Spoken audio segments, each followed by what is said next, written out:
Well, welcome everyone, and we're going to commence the meeting of Wednesday, March 22nd of the Personnel Board. Since we have all members in attendance, we have to do a roll call. So the first item that we're going to talk about is going to be the minutes, approve the minutes of January 4th, which is in your packet. And then we're going to then go to March 8th, but I'm going to ask Amy to list the items that we need to include before these are all have all of the necessary information. So let's start with January 4th. If there's no discussion, comments, I'll entertain a motion for approval. I'll make a motion that we accept the minutes of the Personnel Board on January 4th, Okay. 2023. Thank you. Is there a second? Second. And then all in favor? Before you vote, Oh, yeah. okay, see that those minutes have a link to the meeting materials. I think we need to list what meeting materials were available, so I just would ask that you vote to allow an amendment to add the list of materials. Okay, so this is the January 4th. Yeah. Yeah. Okay. All right, so we'll need to restate the motion. All right, I make a motion that we accept the minutes of the Personnel Board minutes on January 4th with the additional information for the link. Is there? I don't even see the link, but It's to add the list of documents that were Oh, referenced. okay, to add the list of documents that were referenced at the meeting. All right, so there's a second. Second. All right, so all in favor? Aye. Aye. All right, it passes unanimously. Now, Amy, can you guide us through the items for March 8th that we need to include? Then we could go ahead and entertain again another motion subject to the inclusion of the items that Amy's going to list. Okay, so we'll need to add the list of members present.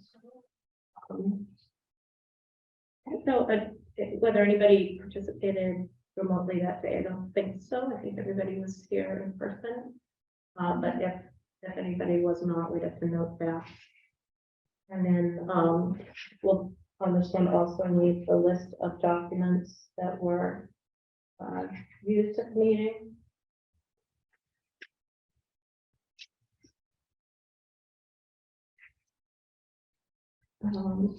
Yeah, if everybody is present, then we don't need the roll call, so that's fine. So I think that's to do it. So I need another motion to accept the minutes of March 8th, subject to the inclusion of the items that Amy has just enumerated. A motion to approve the minutes from March 8th, subject to the inclusion of the items that Amy just listed. Second. Second. Okay, all in favor? Aye. Aye. All right, another unanimous vote. We're going to move on to item number 3, the classification and compensation study. And we're going to hear first from Joellen. You're going to have to help with your last name. For me, Maracek, I mean, but can you read your last name is pronounced again? Catamortori. Thank you. So Joellen had obviously briefed us at our last meeting, and she's here to not only answer any questions that you might have based on the readings of the draft of the final report, but I asked her to report on the reconsiderations because that took place since our last meeting. And I wanted her to summarize exactly that. So thank you for having me. It's good to be here with you in person. And from the presentation last time, I went through everything that we did, the scope of work, the development of the class and comp plan, the surveys that we did, and that's what you have in front of you. And you might remember that I referenced different tables that would be in the report as well as the appendices. So now you just have all of the detail, and the narrative follows the outline of the presentation last time, going through what we were asked to do, how we did job evaluation, survey, and then the results of the class and comp.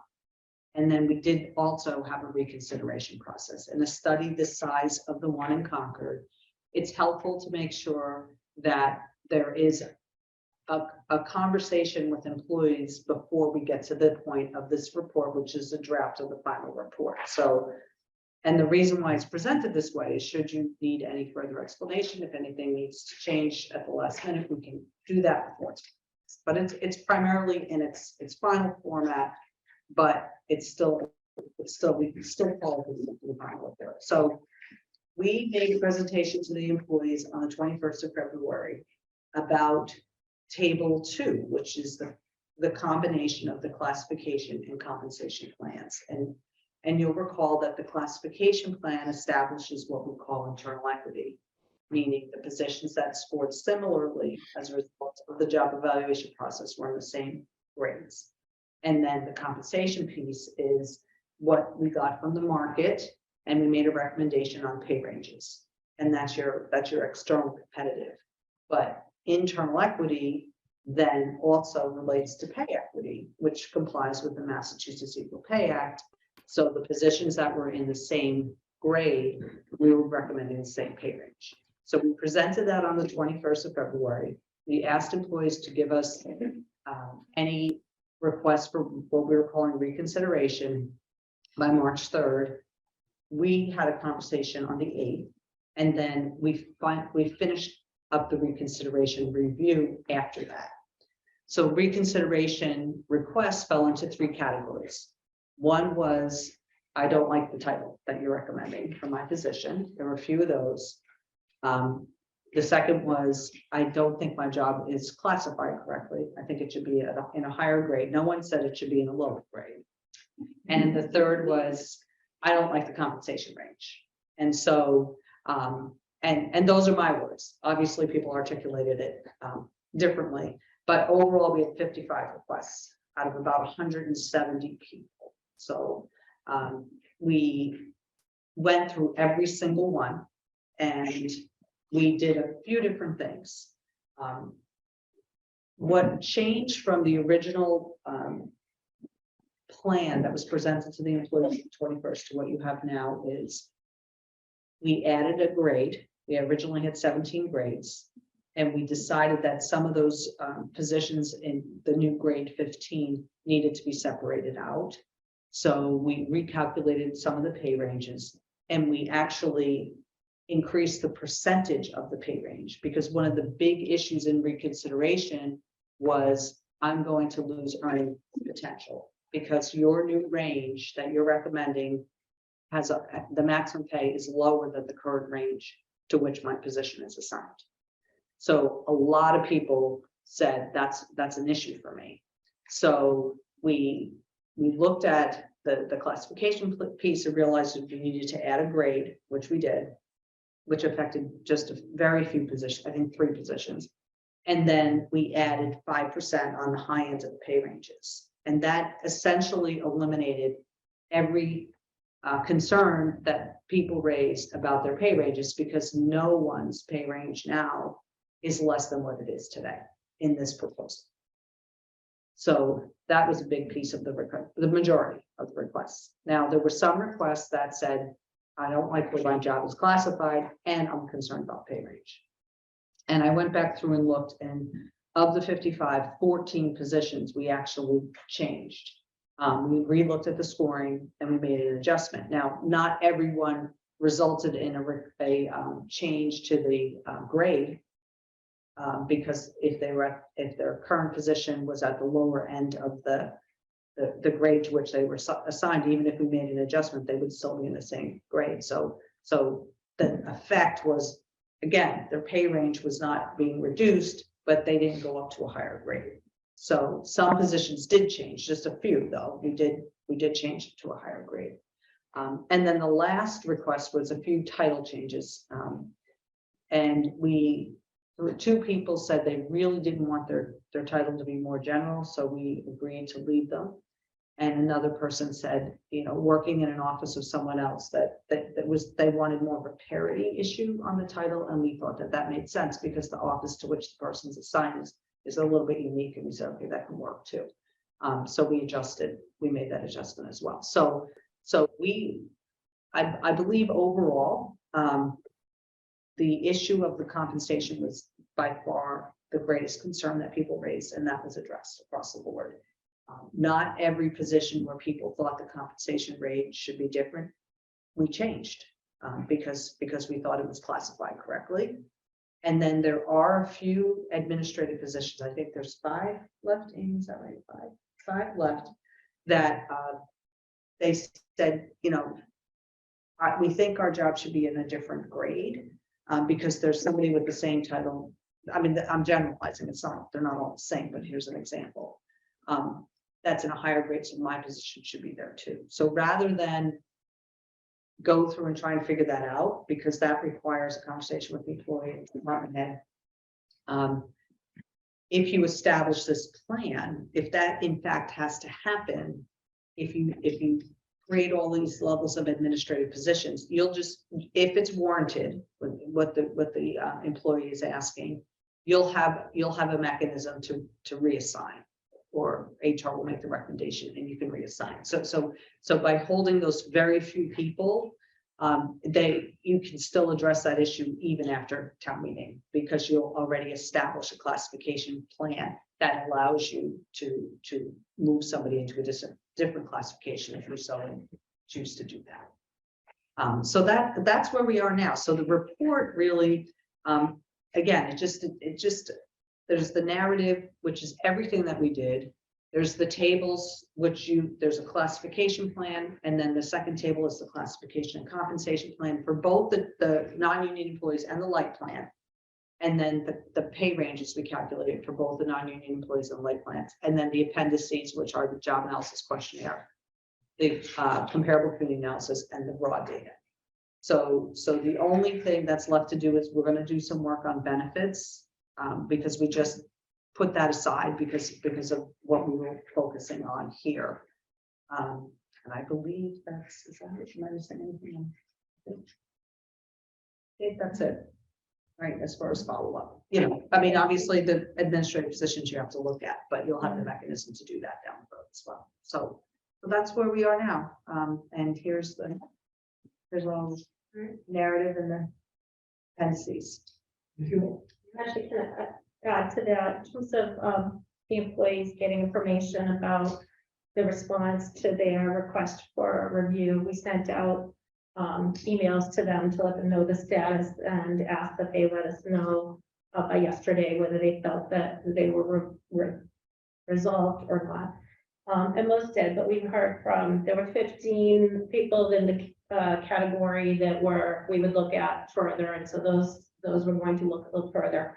There were 21 that said that we thought that their issue had been addressed, and 7 of those people just asked for some follow-up, some questions. So we've just got over 20 of people that need some level of follow-up, but they vary. Again, some of them are more salary-related questions. So what does this mean for my salary going forward?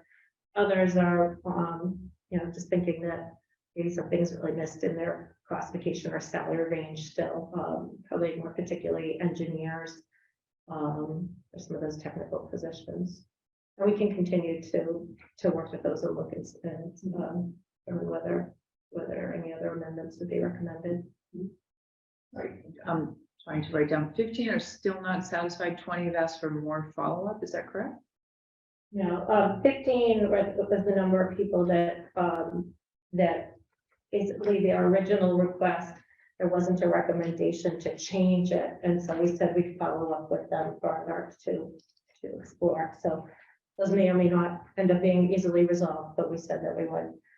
Then there are 7 people that have emailed that said that they were they weren't at the point where they were completely comfortable with the recommendation or any change that had been made. Those are the ones that we've heard from in the last.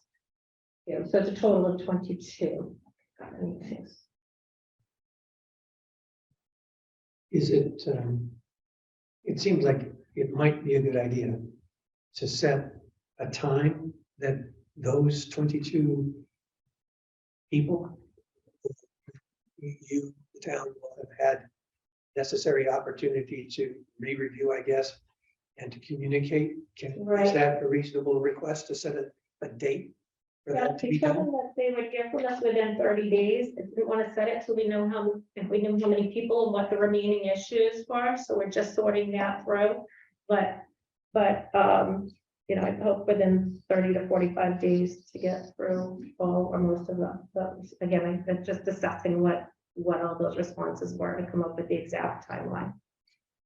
So the town meeting's the 30th, so that's 30 plus days out. I just would encourage whatever we can do to try to, I mean, it would be great if we could do it before town meeting, but I understand there are a lot of logistical issues that take place. So I guess what I'm hearing is within the next 45 days, that's the commitment that's being made regarding these 22 people. Really, the goal is to make sure there are recommendations for town meeting. If there's anything we'd like to recommend as a motion. So other questions? One of the other, maybe we had talked about this, I think, in the last meeting, I had a question, and Joelle, and I think you answered it virtually about kind of the internal equity audit piece for gender. So I know, like, the ranges, I'm comfortable that, you know, they're internally equitable from a job scope and comparability perspective, but and maybe you've done this since one of the last meetings, but have we done the audit on male versus female or other gender comparison? And is that something we think we need to do before town meeting, just to make sure we're applying these ranges consistently and fairly? And I don't know if that goes into like something like, Bill, you just mentioned, if there's a parking lot of these ideas or things that would be helpful to prepare more from the employee perspective, Amy, because I think if they haven't asked these questions, you know, we may want to get in front of it and be prepared. And I don't know if anybody else on the board has other things that we might think an employee might ask for or be interested in. I think just to go back, make certain that particular point is captured, because it's a good one, is that I think what we as a board are focusing on right now is the work that the class program that Scott HR has put together. But what you're pointing out is that there's still work to be done. So I guess, or there may still be work to be done. I happen to agree with you. So it would be good, I think, to have that articulated in minutes so that we as a board have expressed our intentions and our expectation on the part of the town as to what we believe needs to be done. Not necessarily at all before town meeting, but it needs to be done within a reasonable period of time. Is that Yeah. any other comments on that particular? Not on that one. Go ahead. I do want to know, the employees that came before us for their appeal. Were they part of this group that came back looking for some extra clarification? I just wanted to know, since they were here a fair amount. Right. Just Right, I'm trying to remember, though, I don't think any of them were, but I'm trying to think of, there was one of them. That was easily resolved through those. There's nothing, I don't think there's anything outstanding So with it that. sounds like they were okay with everything, everything that we went through. Any other questions, comments? Yeah, I think, just to follow up on Joe's point, that, you know, to outline a parking lot of issues as part of our process is something I think we agreed to last meeting. And I'd like to make sure that I capture that properly in the minutes here, so that we really have a list, you know, and it's not unclear, you know, and a time frame probably of plan. I understand with town meeting, you know, the overarching plan is what is being, is the focus of Article 5. Right. But Joe, to your point, last meeting, this meeting, as you already indicated, was one issue. There are some follow-ups that we have to know are going to move forward from the town, not from GovHR, but from the town's follow-up that will allow us to have more confidence in the work that is going to go into Article 5. Is that? So I'm ready to type up what those issues are. So can we go around and I'll put them in the minutes here and we can use that as a template to get work done later. So the one that I'm referencing, and again, this is just from private world, but is the next cycle for pay increase, is it July 1st? Is that the fiscal for the town? So like, I would think the timing would be at least before that, so that we would know internally, we've got the new classification system in these ranges, but we've looked at all of the people within the ranges, you know, by gender and verified that, you know, within, again, grade 1, we're not paying all of the men higher than the women in that range or vice versa. Just to make sure that we spot check, you know, the town employees from an equity perspective, not just the grade, but what their actual pay is. I think that would be an important data point to have, you know, as the town considers what the increases are for certain people in the next cycle. Unless that's Joe's opinion. One item I would ask for. Just to clarify that point, but it's my understanding that the increases for July 1st, 2023, that's already been determined in terms of the budgetary amount that's been set aside. The increases get set after town meeting.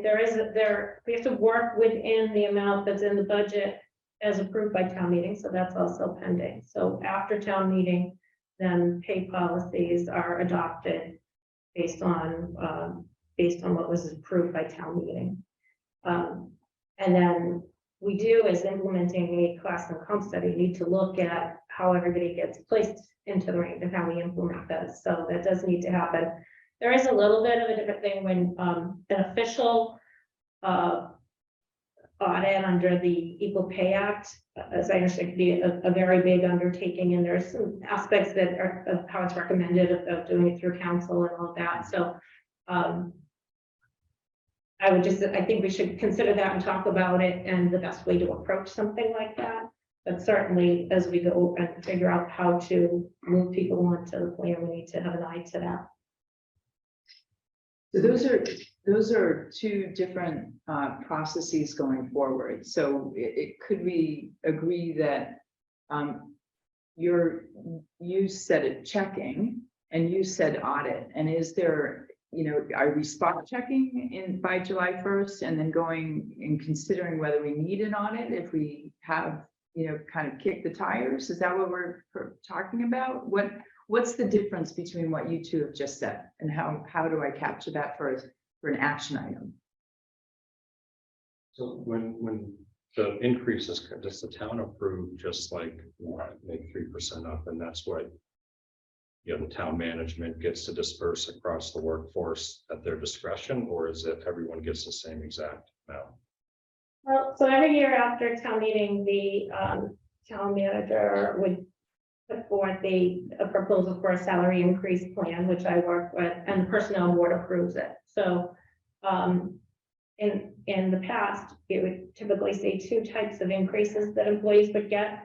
One was the amount that was equivalent to the amount that the structure moves. So if there's a 3%, some people refer to it as COLA, but it's not truly a cost of living adjustment.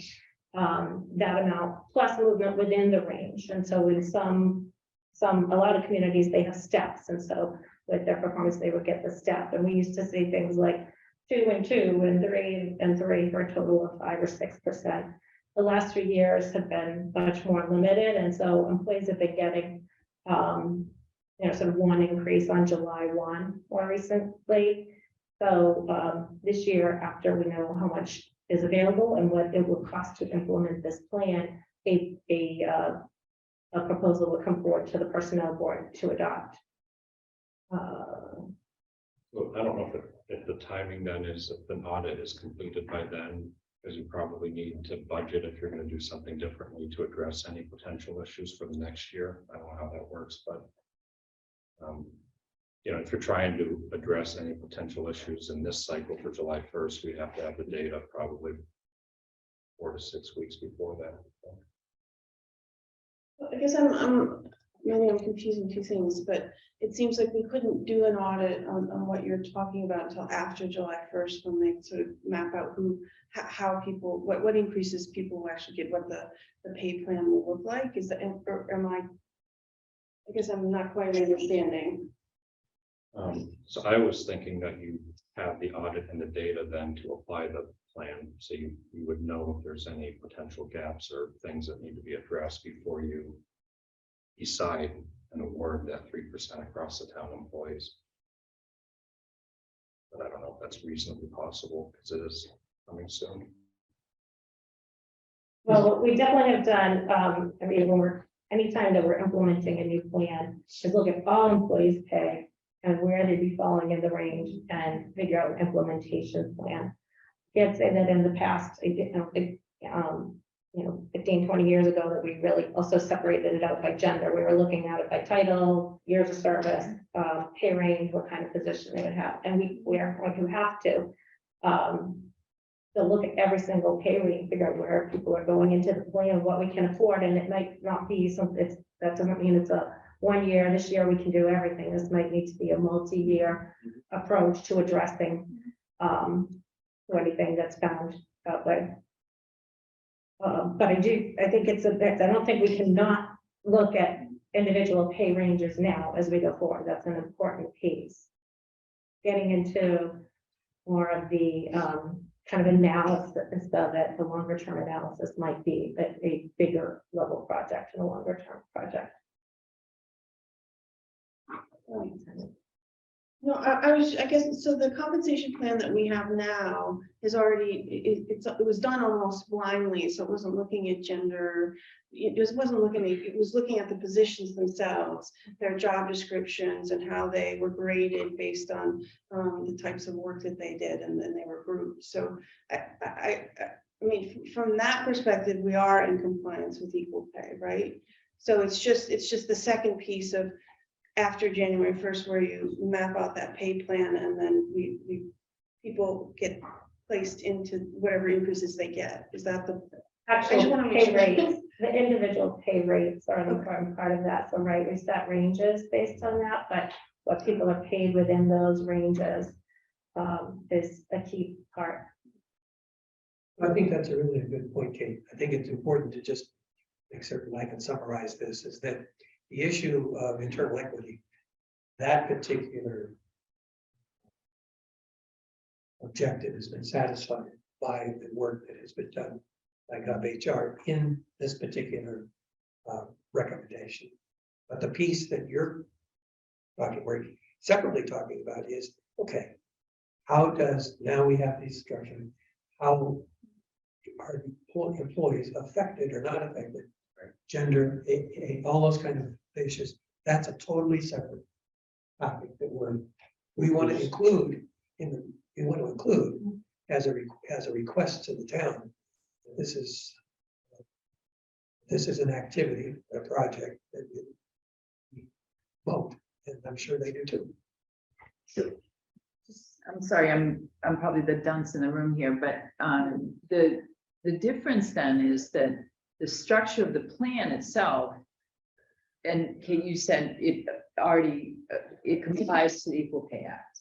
So the plan is fine, but it's then how we implement the plan that has to be assessed to understand things like gender and other.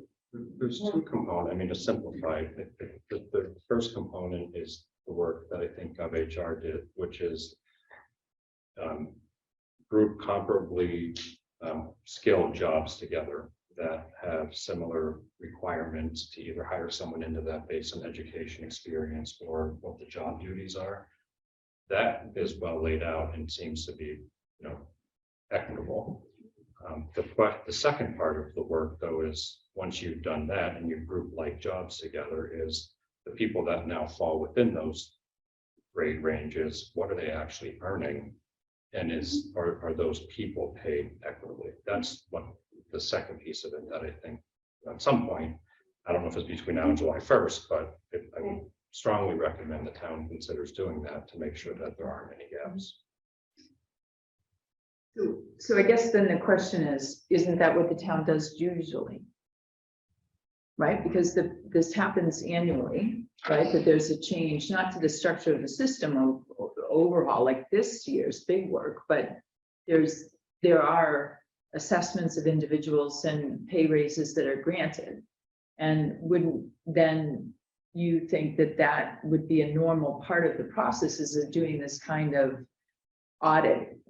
I'm going to call it a spot audit, so that it's not like a comprehensive, get a consultant and analyze the whole system, but are we treating people equitably within the structure of a system that is equitable? Is that normally what is part of the I'm dialogue? looking specifically at gender because of the Mass Equal Pay Act. The rest is kind of the town. Okay. So how does that usually come into the process, maybe with HR? And how, I'm sorry, I'm in dunce again here, but how long was there change, and when was that change to the Mass Equal Pay Act? Is it like 10 years ago, No. 50 or? 18 maybe. Yeah, I was gonna say 17 to 18, somewhere in there. Okay. And then you're so supposed to do 17 an audit every 3 years, so that's the way.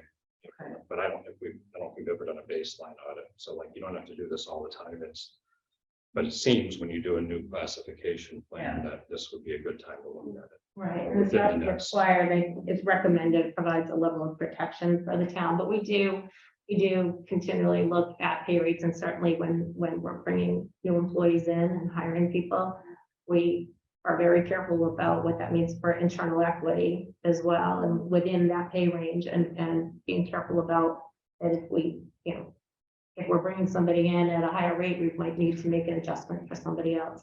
But that is, if we do need to do well, there are different, there's the whole question about a formal audit. Again, that is a much more involved process. There is some legal aspects of it. And so that I would say should be something that we get some advice and strategy on how to do it. But this absolutely putting people in, we need to look at people's pay now as we implement a new plan and see if anything completely rocked the boat in terms of equity. Putting a new plan in place, we've grouped them differently. So you may have people that now need to get an increase just to get to the minimum. So we have to look at that impact. Strange, I guess. Does that make sense? It does. I just don't think it's getting to Joe's point, because so there are two things that I'm trying to understand. One is, if this change happened in 17 and it's recommended that by the state that there's a review that includes a gender assessment every 3 years, it's been 5 years and I'm not hearing that we've done it. And then you said, and we're doing a whole comprehensive overhaul here, so it's a good point to do that.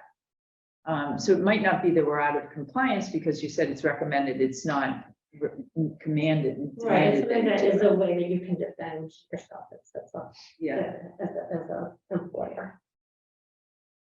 My understanding of that. So I have no doubt that you and the whole team are careful in how you're trying to organize internal equity. You have always brought that up, Amy, and I'm sure that's where your head is in trying to make sure things balance well. But if there ends up being a gender component to where individuals sit in the range, it's not as far as a big structure, and it's not as minute as individual by individual, because there's sort of a mid-level comparative equity thing there with gender. And I'm not sure that that's been addressed. And I think that's what you're trying to get at. Right, I agree that there's great value to doing one of those audits. What I'm saying is that we should talk about the approach and when and how and what kind of we involve counsel in it. There's questions about whether you do it under counsel so that it remains privileged information. And so I think that this would be a good time to go to that next phase when we have a new structure. If we had done it before, it wouldn't have had the same value. But in terms of working out when, I think it's more complicated than something for July 1 to do a full analysis and audit. Well, I'm just curious, do other towns do this, or is this like a first time this is coming up? You know, I have not been in the conversations where it's come up. You know, when I'm presenting and saying that the structure complies with the spirit of the law, people are happy to hear that. And I don't know where they're going after that. I'm thinking it might be important to see if it's reasonable to set some kind of a date that we can at least be in a position to have additional information, say from the town council, say from the town manager, so that we then can point to the time that then we know that we are going to need to make another decision about this particular additional, whether it's a spot audit or whatever it is.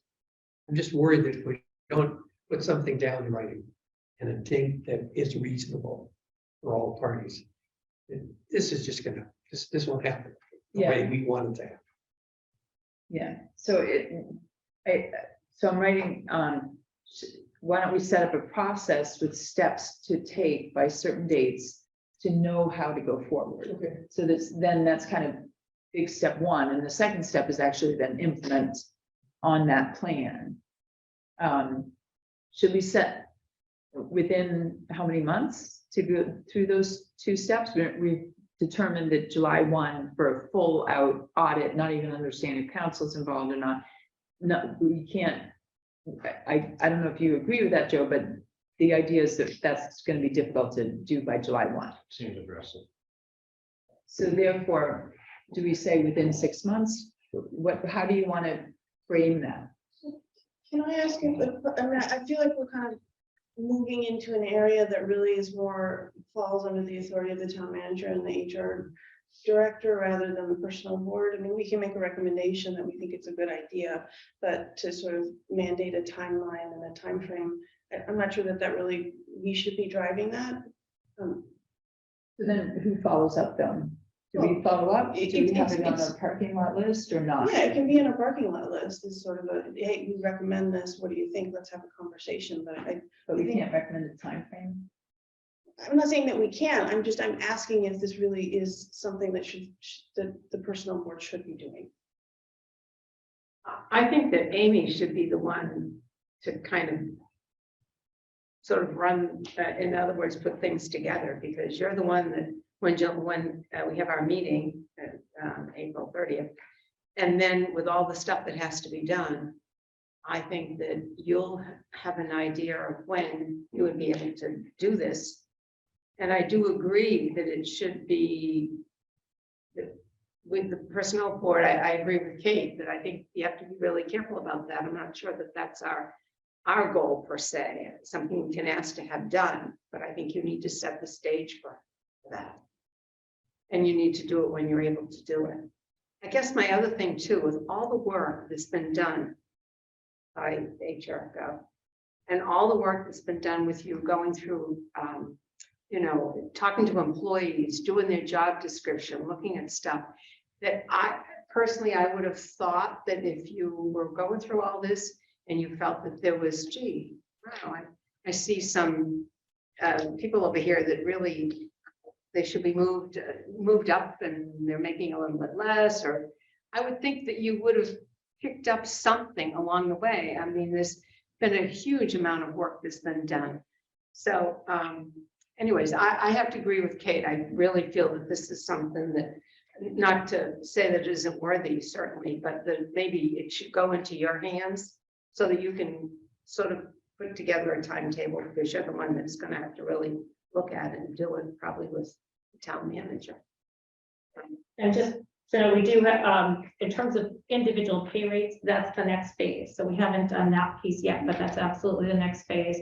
And to do a complete audit probably is something we'd have to work into a proposal for next year. I also see that Carrie Lafleur has her hand up, so you may want to. I will, let's ask.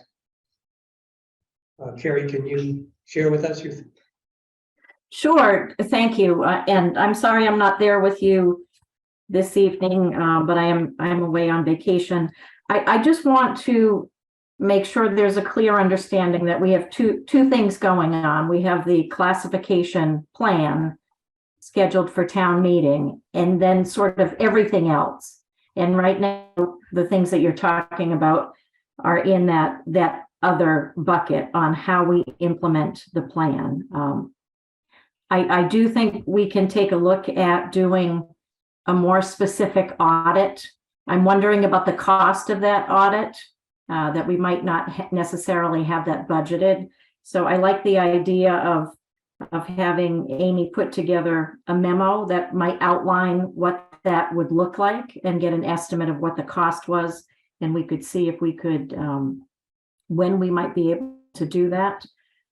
Amy, I do think you're underselling the amount of work that you do on equity. From somebody who's involved in hiring, all we ever hear about is equity and gender equity. I think Amy does a lot of work in that area. I know she's spot checking every time we hire somebody. I know she's spot checking just people that we've had in our organization for a long time, because I've been involved in adjusting compensation for some of those employees. So I just wanted to point that out, because I think Amy's doing a lot more work than in that area than she is talking about at this meeting. You know, what I might do as the chair is since we have Carrie, is go to the point about we have on the agenda, the town manager recommendation. Carrie, would you be willing to entertain us with the points that you need to make in order to what your position is? Sure, I'm happy to do that. I did put a memo that I believe went out in your packet. Yes. And so at this meeting, I'm recommending that the Personnel Board accept the classification plan that's presented in section 5 of the draft final report that begins on page 11, and then table 1, the classification plan, and subsequent proposed salary range at the 85th percentile as shown in table 2. Also recommending that table 2 be increased by 3% to adjust for a general increase to the market for fiscal 24. I'm not sure if you've seen an updated table. Amy and I have been two ships passing in the night, so I'm not sure if she was able to put that together for you or not. The reason that I'm recommending the 3% adjustment is because in the other warrant article, we had proposed a 3% adjustment, and employees have been expecting that 3% adjustment based on conversations. And so I think it makes sense to make that adjustment.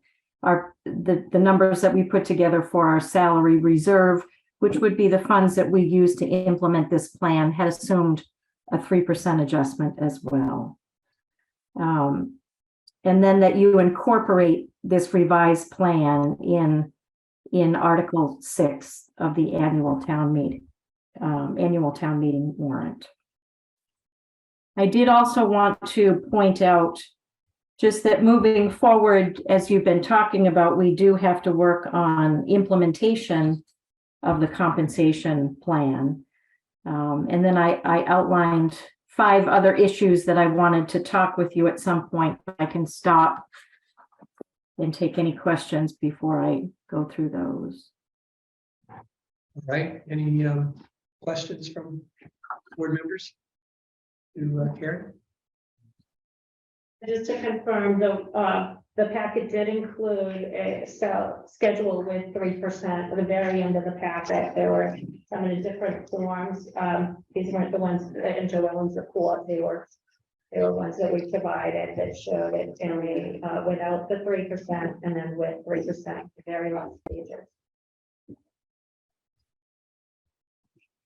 And so I know it was stated earlier in the meeting, but the reconsideration requests that are outstanding, while we have not had the opportunity to fully work through those, there is an opportunity if any adjustments are warranted after further review to place those into the plan that you have before you this evening, whether or not that happens before annual town meeting, though we would hope that everything is done before annual town meeting relative to classification.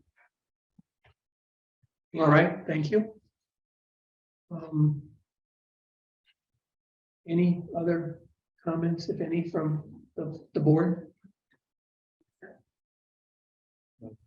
Right, so we have then, to go back to the agenda, we have then in front of us the necessity to vote on the work that GovHR has done in providing the town with a new classification and compensation system and plan. And then subject to, and I want to make certain that we include this in the minutes and in the vote, subject to the parking lot issues. I mean, I think we need to just make certain, be clear as to what we would like to, no time limits, no time periods or whatever, what we'd like to see the town do in order to fully feel that all of the bases have been touched. Can we take a vote, on a warrant article to approve a warrant article conditioned on these other parking lot issues? I mean, I don't know if is that what you're saying? Well, what I wanted to mean, let's see, what's the agenda? We'll go back to what's in the parking lot and still, as we talked around it, there was the audit that I've been asking for on actual pay. What else is in this, right? So Well, the only one that's. I have another concern in terms of the plan is fine. I'm not questioning the plan. But when we look at the recommendations on page 20 of what GovHR sent us, let me make sure I can get to it. Yeah, the recommendation is an open range merit plan. And I think that a parking lot issue concern that I have is that in order to use a merit plan for assessing improvements, so it's if you're not finding, it's the bottom of page 20. It says C recommendation open range merit plan. And I just would want to have more confidence that merit is understood uniformly across the different departments in the town, and that process of assessing merit is clear. Because if we try to put forward an open range merit plan without having that consistency and that confidence from employees, that consistency in merit assessments is happening, we're going to have a lot more cases come before the personnel board. So I would like to understand that. And I guess we're not putting any deadlines on things, but I would think that too would take it's an important concern. Because the merit plan would come forward with the recommended plan, but how are we going to implement that? Well, it would be implemented through salary increase policies. So once the budget and a class and comp plan is approved by town meeting, that's when would be going back. So the recommendation plan, I'll just read the sentence. Employees are advanced through the ranges based on an annual satisfactory performance evaluation, with a percentage of their increase determined by their supervisor and town administration, right? And that would have to be pretty clear what the satisfactory performance evaluation comparatively was, right? And my understanding is that COVID was very difficult for getting performance evaluations uniformly registered. Right, so how do we make sure that the plan, and that to me, the plan itself and what I just read and stated is fine, but not if the employees don't have confidence that the satisfactory performance evaluations are done in a uniform manner across all the different departments, you know? Yeah, so I think I think that what you'd be voting on tonight relates to bringing a class and comp plan forward to. No, I'm talking about the parking lot. But, Joe asked me about. right, the so that's parking what I lot. was just gonna say, and I think what you're asking is about That's the right. parking lot. And I think that is part of, that part of it needs to be discussed along with salary increases within the ranges and placement in the range. So just think that's the time that we would need to address that. And if there's not if all of this, a whole merit plan with the, based on performance couldn't be addressed for this year, that should be part of the discussion and formulating the longer range goal. When are we going to meet that part of it? Does that make sense? Does that support you? Does that match what you were saying? Yes, Okay. yeah. And I guess underlying what you're saying is that at this point it doesn't? Is that something you would say or wouldn't? Do you think that I'm wrong, that satisfactory performance evaluations are uniform across the whole, all the departments at this point? No, I would not say that they are. All right, so there is work to be done. Yes, So it could be a parking lot issue. yes. Okay, all right, so I'll write it down as a parking lot issue. Yeah, So I think Kate's made a good point about disassociating the parking lot from motion. That what we should focus on, at least initially here, is the point about the presenting the recommendations that have been made regarding the new class and comp structure. And we need to vote whether we support it. And Carrie did a good job in her memorandum to the personnel board. She has the 3 bullets there about what her recommendation is. So I'm going to entertain a motion to for acceptance of the Gov HR comp and classification study.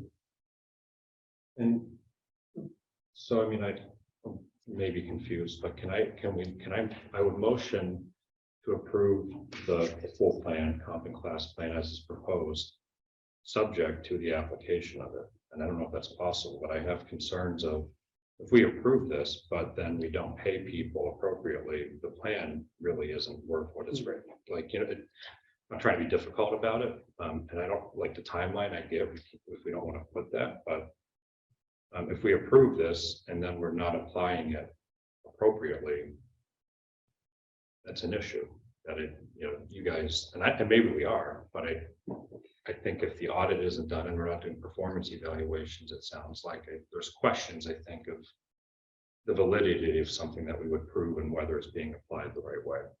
But Carrie, you have your hand raised? I do, thank you. Joe, you make a good point. I think the issue is that there are two different actions. So the class and comp plan is recommended by the personnel board and approved by town meeting, the plan itself that has all of the positions and the pay ranges. And then as was mentioned earlier, on an annual basis, there is an implementation policy that is adopted by the personnel board that talks about any general increases that are approved through the budget and then the merit system. So I think it's just a matter of the 2 different pieces that implement this plan and when they happen. well, I think with the one thing I would raise, Kerry, is what I worried about when I saw the merit plan, having heard that there wasn't a consistent merit assessment going on in the town, is are we able to implement? So we're passing something in theory, but we need to be clear that we can implement the plan that we're embracing. It doesn't say the plan is wrong, so that leans toward going with the Article 5. But really, I'm nervous, and I think, Joe, what you're saying is if we say there are 2 issues here, the uniform merit assessment, gender equity, if those 2 issues keep us nervous and we're not in a position to implement them effectively, Right, no, I understand what you're saying. I think we have to have further discussion on the implementation. So for instance, the cost to implement, just to move everybody into the plan with the 3% adjustment, that might be all that the budget can bear in the first year. I don't know for sure, because almost all of our work to date has been just getting the classification and the pay ranges together. But it may be that the only thing that we can do in the first year is the general, moving everybody into the plan and the general increase. There are a number of people who would prefer that our pay plan be broken out into steps. And that is something that is discussed in the report. It's not recommended, but that is a discussion I would like to have with the personnel board, to talk about the merits of that. And absolutely, we have to do something with our merit plan, because it has not been, it hasn't been, well, it has changed over time. We haven't always had as much set aside in the budget for merit.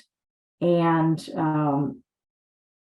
well, I will leave it at that. Other than I think we need to have further discussion about how we implement the plan going forward.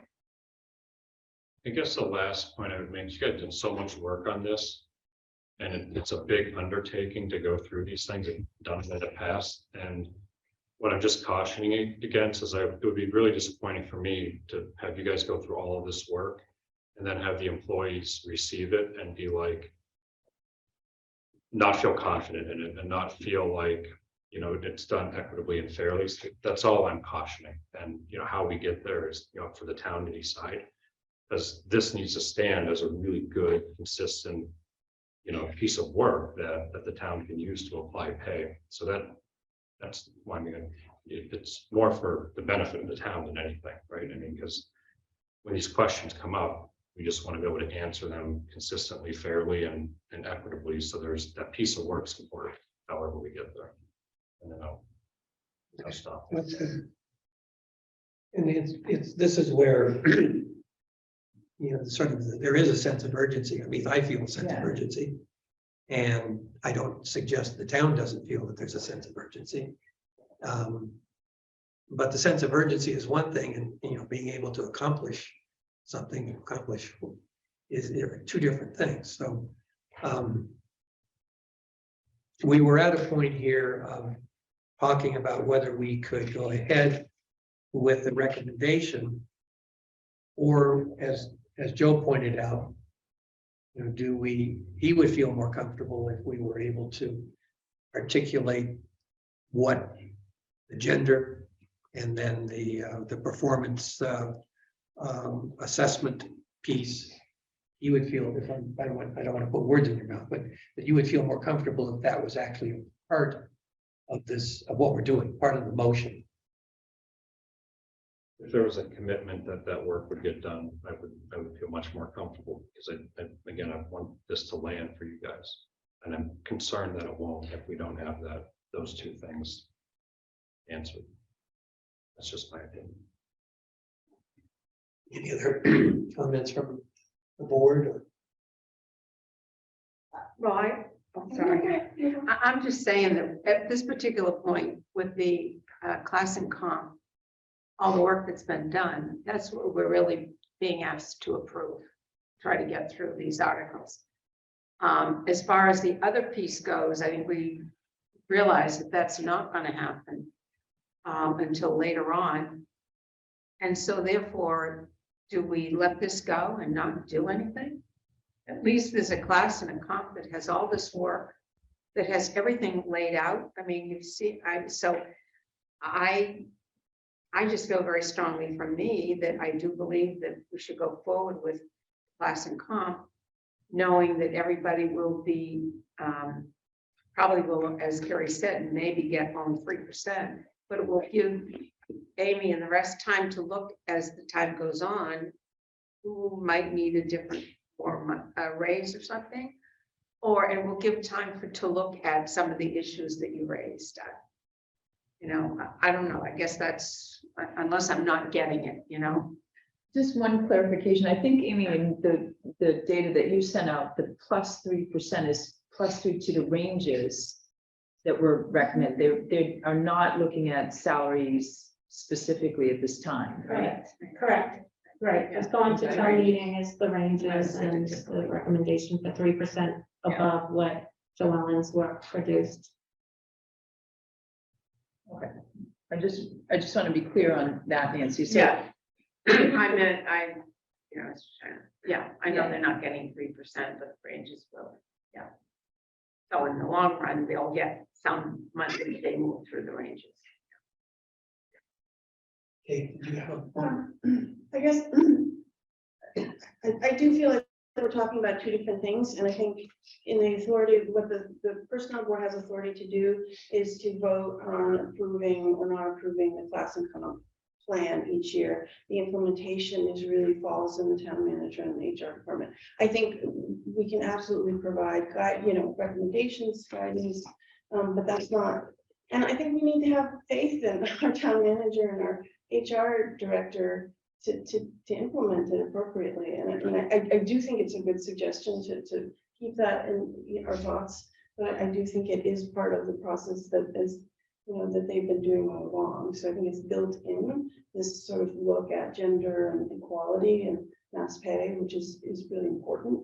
But I actually would be happy to sort of make a motion if that's acceptable. Sure. Okay. I just want to say one point in contrast to that statement, Kate. I understand that we're going to go forward, and I'm supporting that too. But I don't think that those two issues would have been brought up if they were smooth as silk to date.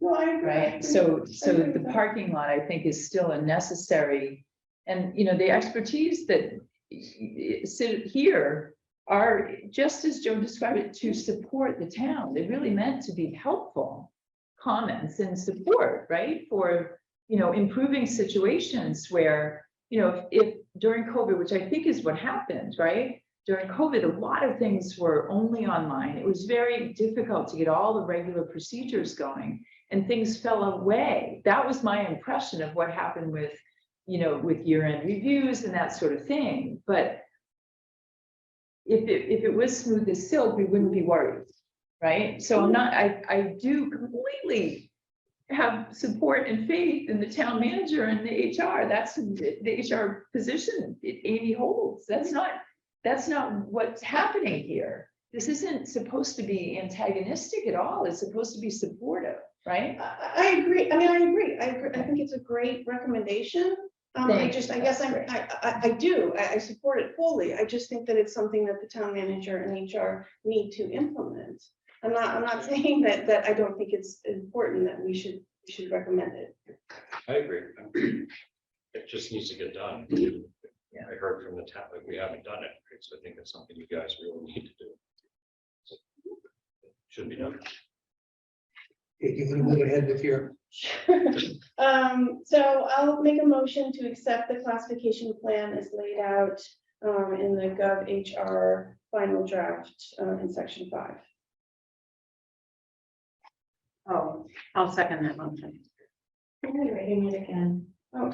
That's what yeah. So I move to accept, or do we accept or recommend approval? We have to approve it.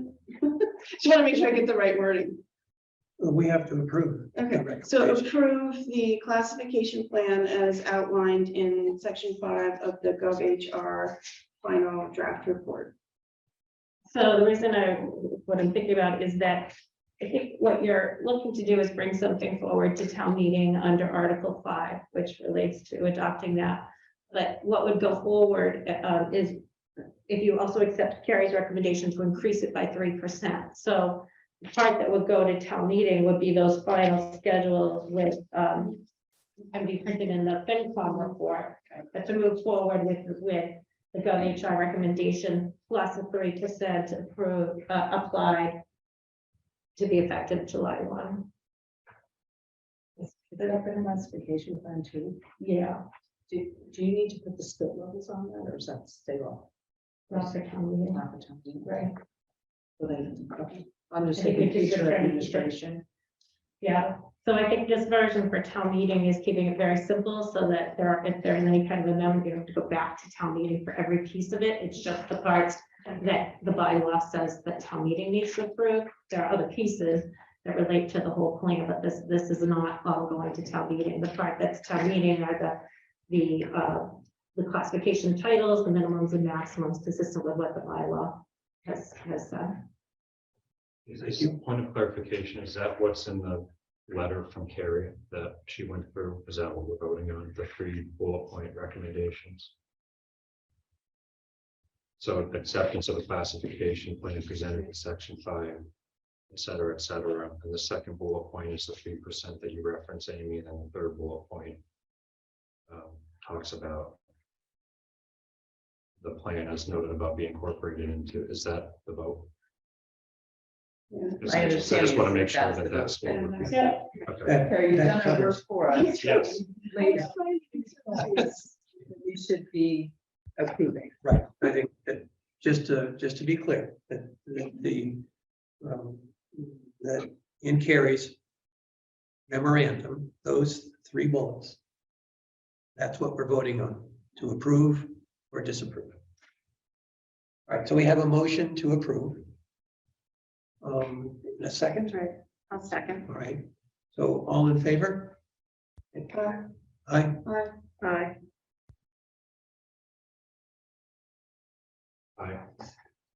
Aye. Okay, so we have a unanimous acceptance to the 3 bullets. But I just, I want to make certain though that we're all on the personnel board comfortable about how we're leaving the parking lot. And what, if anything else, would make you feel more comfortable? I think we need a dialogue, as Carrie has also laid out in her note, for personnel bylaws and policies and procedures, so that we have more clarity on what we are doing Okay, here, because this is a lot of the tussle here is, that's not your job. It is our, well, whose job, this is the problem, I think, for the personnel board. And it is partly articulated in the Personnel Study Task Force requests for the personnel board to take up some things. And as we try to take that mandate forward, we're buffeted against, that's not your job, because, and it's true that the bylaws and the charge don't align and they're not clear, and they don't align with what the recommendations that the select board accepted from the Personnel Study Task Force report. So I think we're really caught in there. And, it's something that I do think we have to continue to address, and it was brought up in the rest moving forward piece of Carrie's note. so would you could think that it might be the right tack to say at the next meeting that we have, that we should, we should have a discussion with Carrie and with Amy here in terms of focusing on those other items that Carrie has mentioned. Yeah, and I mean, we did, and Terry Ackerman's online too. Oh, I didn't capture everybody on in the minutes, so sorry about that, but for select board too, we presented to them in December, and there was agreement about what we needed going forward, and what we needed to bring back to them. And we're late now because March was supposed to be bring personnel bylaws charge and get some alignment around those things. But I do think there are some real gaps in understanding of what we're supposed to be doing here. And we have on the one side, the Personnel Study Task Force, which was accepted by the select board, but we have other opinions and so forth too. So I think that would be really helpful to get that moving, but I don't think, I mean, if there's a helpful role for this personnel board to play in the implementation piece, that, and, you know, there might be a role potentially for GovHR with the merit programs. You might have services that, you know, could help us to understand how to systematize merit assessments. But there are other resources potentially there too. So I don't want to leave our parking lot and say we only can look at this. I think we still have a big job ahead of us because we haven't really addressed in actions what the Personnel Study Task Force really was recommended through the select board for us to do. Right. You're right.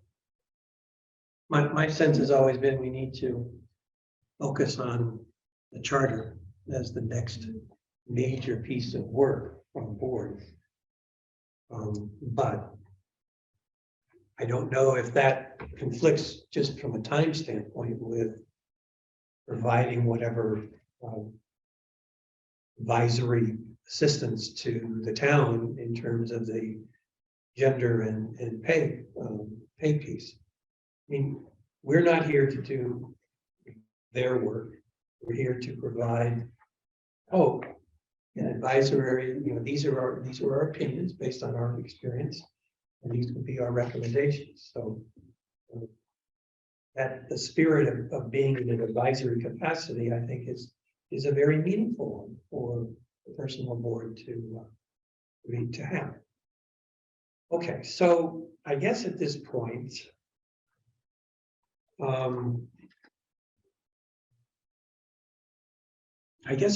we should entertain any public comments, any more public comments to our deliberations, and any questions, or is that a hand up from Anita? No, but, Oh, Terry. Hi, okay, thank you. Yes, the charge is a very important thing that needs to be worked out. And it's a very difficult and confusing piece of work. And if it had already been worked out, your job today with the classification plan and the parking lot issues would be much, much easier. So it's kind of unfortunate, but that's just the way things worked out. I do have a question. I missed the very beginning of the meeting, and I didn't really hear how many employees have issues that are unresolved. I thought I heard Joellen say 5, but I thought I heard Amy say 22. So I'd like to just understand that a little more. Well, hello, and it's good to see you. My understanding was, you know, the reconsideration fell into 3 areas, and one of the major adjustments we made was to the pay ranges, so no one would be earning less, which was the majority of the requests were. And then there were some where people asked to have their jobs reevaluated because they didn't think they were classified. 14 of them were changed. It didn't necessarily result in a grade change for all of them because some of them might have been at the lower end of the skill level, and so they didn't move up. Others we looked through and thought that they were classified correctly. So that was where we landed when this draft final report was done. But subsequent to me saying that, Amy today said that there was feedback when she notified everyone last week, was it last week, of what the determination was as a result of reconsideration, and she's received some subsequent feedback. But what I did say was there were 5 clerical positions we knew that were still outstanding going into tonight, and that the adoption or the recommendation to adopt the classification and compensation study would allow the town to deal with those 5 positions because the framework would be structured, you know, created for you. So should you make any adjustment for those, that was already there. So I don't know if those 5 are in the 20. yeah. So then I guess subsequent, there were some other people that maybe we said, no, we're not gonna make a change to the grade, and they still want more clarification. I mean, I haven't read anything, I don't know, but it sounds like there needs to be some more follow-up with a few people. Is that accurate? Yeah, that answers most of it. I guess, Amy, did you say there were 22 people altogether? That Yes, total 22. they all have to be addressed, hopefully in the next 45 days, and so there's still, I guess, they're not content with the plan the way it is, and they're still just. Well, it's a variety of things. So some people are not content with where it is. Others are wondering about their salary, so they're not directly. Not exactly. It's not about the plan itself, but they're wondering what it means for them. And then others are just thinking that, yeah, that it was in the wrong grade or the clerical. So it's a variety of things. But yeah, it's a total of 22.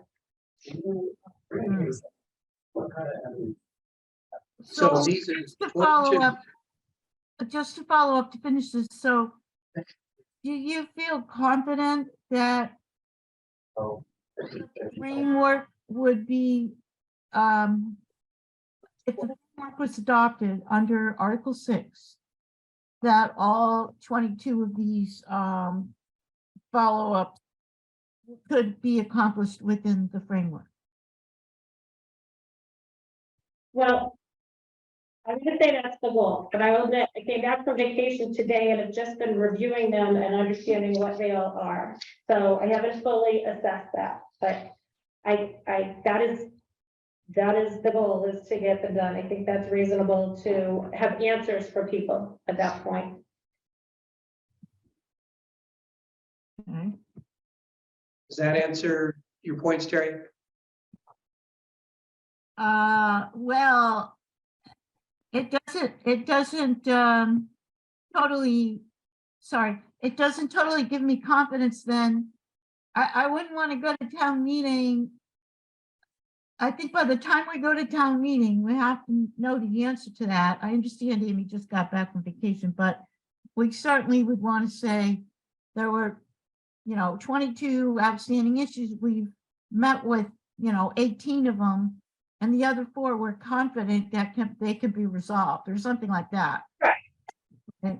Well, so for example, the ones that Joellen was talking about, the 5 of them are ones that the plan, it doesn't impact town meeting. It doesn't affect town meeting. So we would be working with those employees, and it might be on a slightly different schedule if it's something that's not directly related to approval of the class and comp plan. Right. Right. Thank you. All right, Anita, you have your hand up. Thank you. Again, I will reiterate Terry's concern. I think if there are 22 still employees with their issues not resolved before town meeting, I think it's an accident waiting to happen. And this has been so much work has been put into this plan. I would urge those to be resolved, or at least employees notified what the resolution is well before town meeting. You don't want this to blow up at town meeting. I did read through the report. It was a tremendous amount of work, and I want to thank all who worked on it. I did have concerns, though. I had seen some months ago a schedule, and I think it was done maybe in August.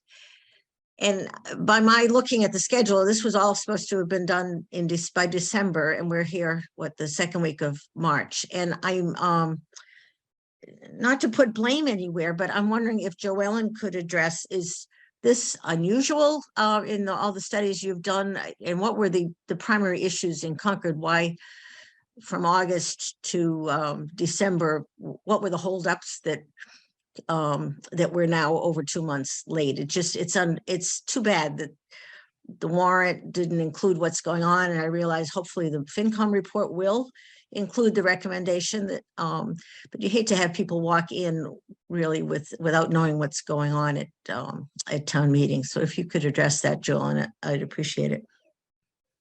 I think that this is a complex plan.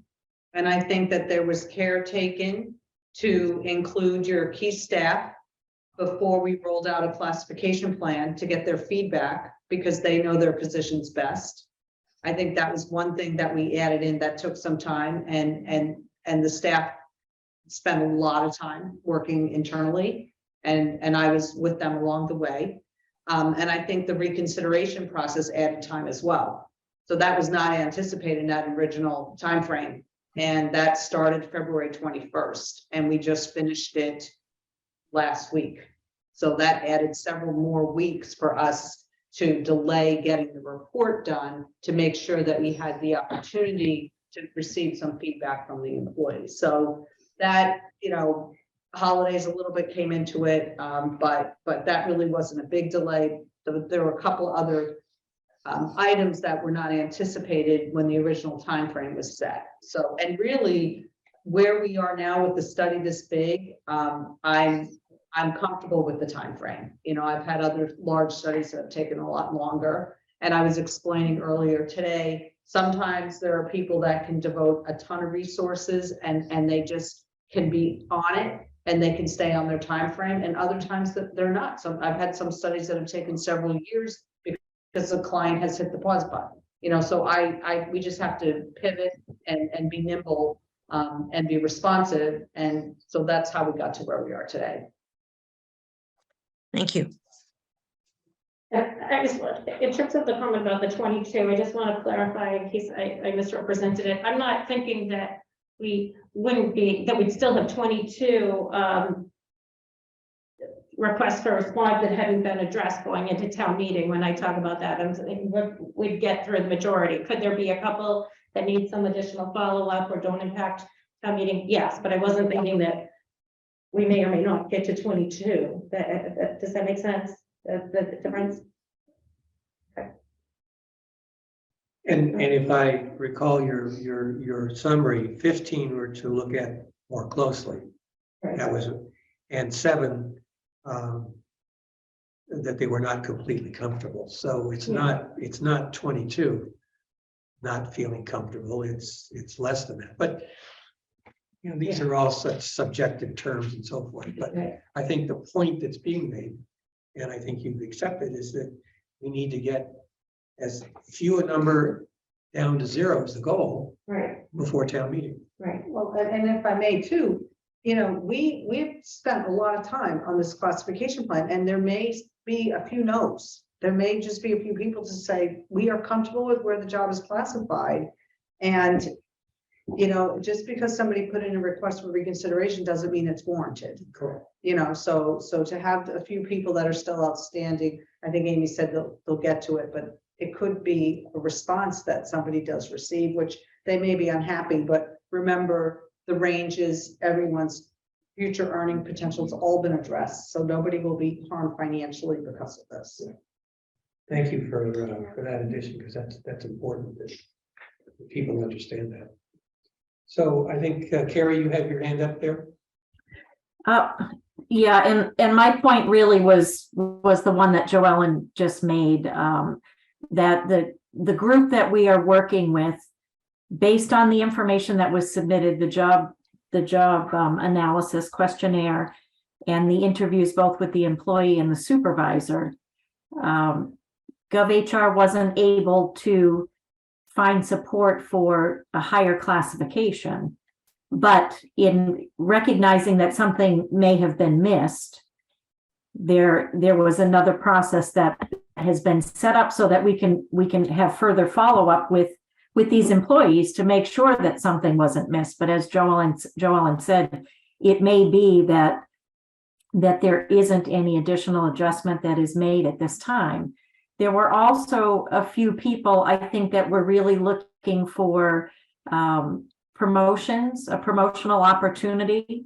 And one of the things that we have tried to create in this new classification plan is a professional development path. So there were a few people that I can think of that really, I think, maybe are ready to take the next step, and they would like to advance in their career. And a decision needs to be made, you know, based on organizational need. does the organization need that at this time? So it's not,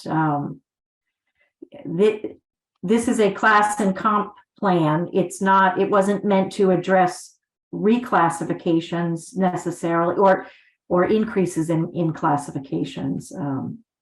But there are definitely some people that would like to advance, and it would be great if we could provide that opportunity. But it needs further evaluation. All right, thank you. We have another hand up, Pamela Cody. Pamela Katie, yeah, I work at the light plant, but I'm classified in the regular town part of the plan. And I was wondering how or if the livable wage for the area factors into folks who are at the lower end of the classification and compensation plan. That's part of the implementation strategy, wouldn't it be? Right. Just Yeah, so sorry, I got a message there. The question was about it's an implementation question, about where the pay is in relation to livable wage, if the pay is either at the low end or below the low end, I guess.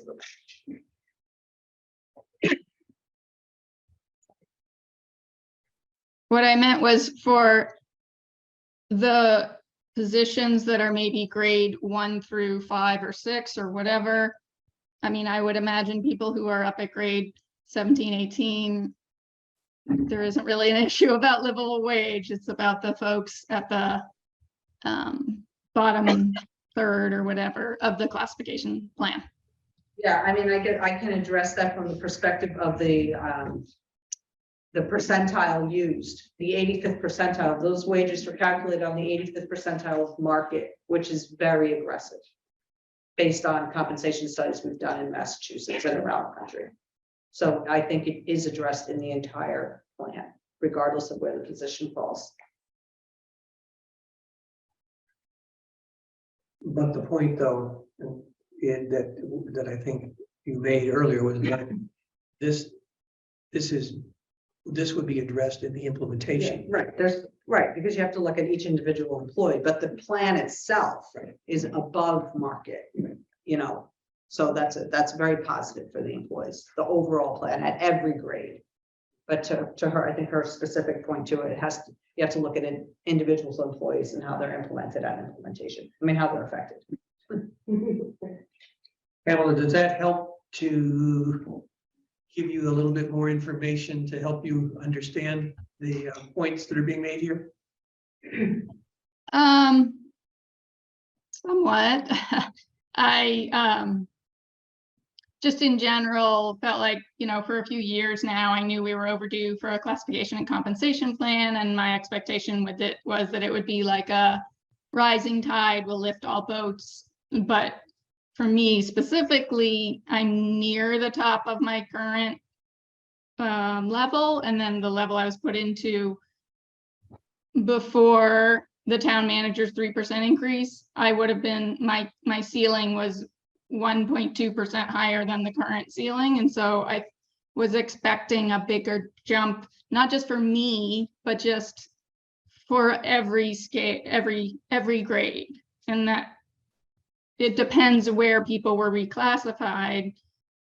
But in general, at least for my grade, it didn't seem, I was expecting more than 1.2%, which it is 4.2% with the town manager's 3% recommendation. But I think I was expecting it to jump a little more, given that it had been 14 years or whatever since the last class and comp plan. All right, thank you for articulating that. Any other input? Amy, I don't know if you're. I don't know if I could talk either, sorry about that. Did you want to say something? I just went to Pamela's point that since there's been a whole new restructure, 13, 14 years, but along the way, ranges have changed. Right. So it hasn't been nothing in 14 years. Not at all, not at all, right? So there's been an increase every year. Sometimes, the more recent years was as low as 1%, other years it's 3% of a thing, but yes, they've been adjusted every year. And so we'll always have the situation where people that get to the max don't have any more room to grow within a range, but if the range moves, they can go the same amount that it does. And the reclassification, the whole classification study. Sorry. The classification study wasn't necessarily going to result in any individual positions movement or change. It all was going to be based on developing the ranges based on what was seen through the market data, combined with a first priority to internal equity. I'm going to recommend, this is just me speaking, that I think Pamela is a good candidate for actually a sort of a one-on-one discussion with someone, in the HR organization or someone that the town manager.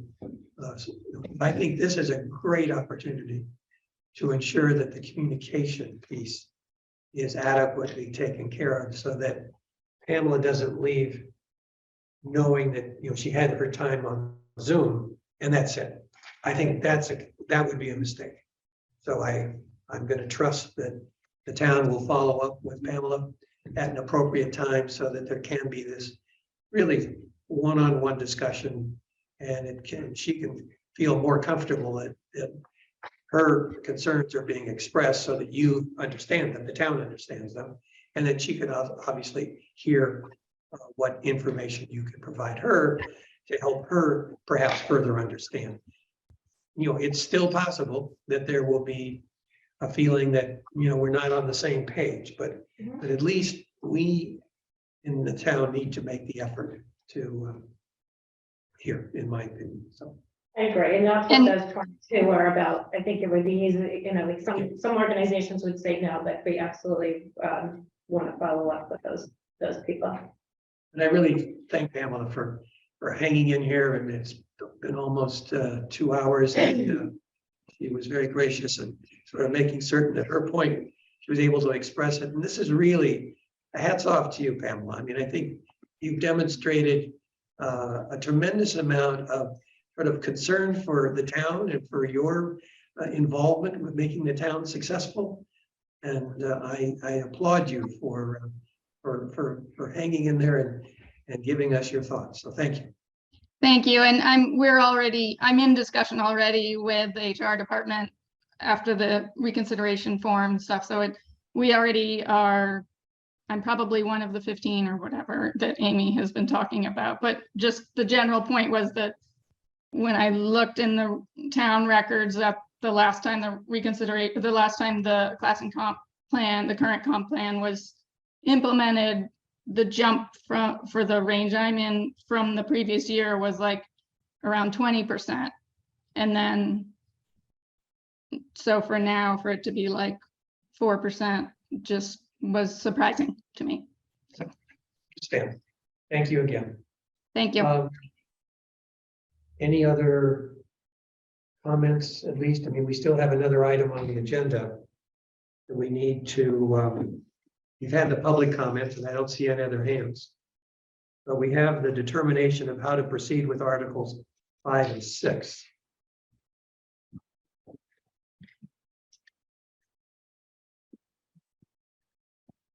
So it's my understanding that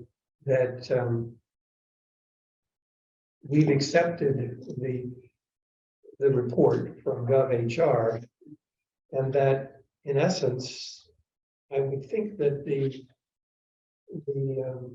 based on Article 5 and 6, that we've actually, by virtue of the approval, we've actually gone ahead and essentially said we're going to move forward with Article 5. We don't need a vote, do we? That was voted, wasn't that? Yeah, that was a part of our. Right, yeah. I do think maybe some discussion on, it's Monday evening, right? A public hearing again and a re-presentation of Article 5 has to be presented by the personnel board. I'm happy to continue. We would have to update the slides. Sorry, I didn't get back to the timing to discuss that, but we'd have to, update the slides from before. I mean, I, as the chair or co-chair, would like you to continue to, Honored, no. you have a wealth of information at your disposal, and so I'm, And a good partner with Amy to get the Yeah. slides done, and we'll Maybe it's good with slides. okay. So any other points to raise? Can I ask you a question about article, and I know it's not on our agenda, but Article 4, these are the reclassifications that happen throughout the year. And my question is that we're changing some of the titles. And I just noted, with the new classification plan that we're putting on, and one of those is included in that article. And so will that need to be amended, or we need to do anything about that? No, so Article 4 addresses any actions that have happened between the last town meeting up until the new one. And then, yeah, it would be incorporated into the new one if we weren't replacing it, but they'll physically go up. Okay, all right. All right. And I'm sorry, just to one last, so Article 4 is not to be presented Monday night. It's only Article 5, correct? Right, you already presented Article 4, and then, right, and just Article 5, and you advise that you're not moving forward on Article 6, the motion on that now. Okay. If there isn't any other matters, items to come before the personnel board, I think I can entertain a motion to adjourn. But before I do that, I do, I did have the opportunity last time to thank Joellen and of HR, but clearly done a masterful job, and the town owes you a big thank you. And if you ever get a parking ticket out there, Joellen, Well, you can, but it's been a pleasure working with the town, and we're not done yet. And the staff, everybody, the year has been terrific. I mean, it's not only Amy and Kelly and Kerry and all the department heads. I mean, they were all involved, but the staff, I mean, the town staff had to really fill out those questionnaires, meet with us, give us feedback. They're giving us feedback. And so it really is a very fluid process. It involves a lot of people, and people were very cooperative. So, please know that, and very. we should all give each other a pat on the back, right? That's excellent. All right, there was a motion, second to adjourn, Correct. all right? I'm happy to second that. All in favor? Aye. All right, unanimous. Thank you all.